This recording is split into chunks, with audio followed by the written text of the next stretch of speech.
पाठ्य तृतीय भगवद गीता के अध्याय से ये सीख देते हुए, identify, recognise and accept equality in life. इस कथनी को समझ पाना थोड़ा सा जटिल है और इसका पालन करना तो और, लेकिन बेशक जिंदगी में ये सीख आपको ज्ञान प्राप्ति के पथ पर हमेशा काम आएगी।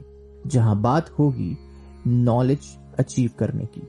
जीवन में कई सारी मुश्किलों का सामना करने के बाद आपको समझ आएगा कि सारे जीव जंतु, चाहे वो जीव हो या निर्जीव, सभी एक है, सभी समान है और सभी को एक ही दर्जे से देखा जाना चाहिए और महसूस किया जाना चाहिए। परिस्थिति स्थिति भले ही कोई भी क्यों ना हो, दुख और सुख एक ही सिक्के के दो पहलू है। क्योंकि अगर आपने दुख नहीं सहा तो आप सुख का मूल्य कभी नहीं समझ पाएंगे, और अगर आपने हमेशा सुख में ही आनंद लिया तो दुख के दो क्षण भी आपके ऊपर पहाड़ जैसे टूट पड़ेंगे। तो सुख और दुख, इसी का नाम जिंदगी है और दोनों में हंसते गुनगुनाते हुए आगे बढ़ते जाना है।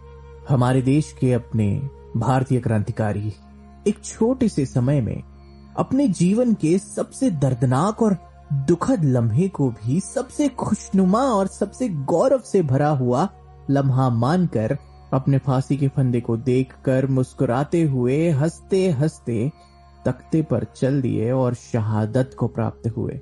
सुख में भी सुख और दुख में भी सुख, यही है जीवन की परिभाषा। और जिसने इसे समझा और इसका पालन किया वो महापराक्रमी आज सदी के महापुरुष बनकर हमारे आदर्श बने हुए।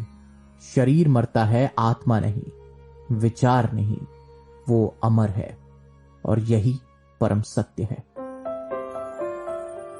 बने रहिए हमारे साथ परम पूज्य भगवद गीता से चौथी सीख जानने के लिए, जो कहती है कि इच्छाएं तो मन में आएंगी और जाएंगी, भला इनसे कैसे और क्यों बचे, ये जानने के लिए चौथी सीख जरूर सुनिए।